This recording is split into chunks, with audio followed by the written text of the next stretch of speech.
गांव के पुराने पीपल के पेड़ के नीचे बैठी बुजुर्ग दादी अक्सर बच्चों को डरावनी कहानियां सुनाया करती थी। लेकिन एक कहानी ऐसी थी जिसे सुनकर गांव के बड़े बूढ़े भी सहम जाते थे।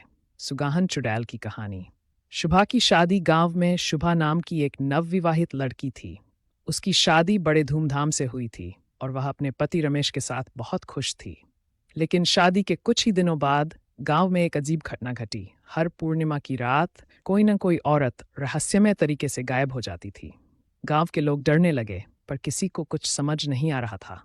एक दिन रमेश को दूर शहर जाना पड़ा और शुभा को अकेले ही घर पर रहना पड़ा। उसकी सास ने समझाया, बेटी रात को दरवाजा मत खोलना, चाहे कोई भी पुकारे। शुभा ने सिर हिला दिया, लेकिन उसे क्या पता था कि उस रात उसकी जिंदगी हमेशा के लिए बदल जाएगी। रात का रहस्य। आधी रात को दरवाजे पर किसी ने दस्तक दी।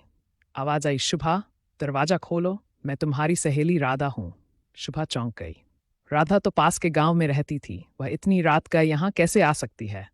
लेकिन आवाज जानी पहचानी थी, तो उसने धीरे धीरे दरवाजा खोल दिया।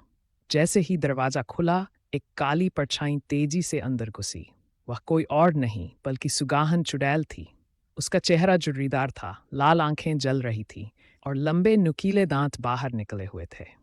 वह चुड़ैल सिर्फ उन्हीं नवविवाहित औरतों को निशाना बनाती थी जो अपने पति की लंबी उम्र की कामना करती थीं, क्योंकि वह खुद अपने पति की मौत के बाद चुड़ैल बन गई थी और अब हर सुहागन से उसकी मांग का सिंदूर छीनना चाहती थी।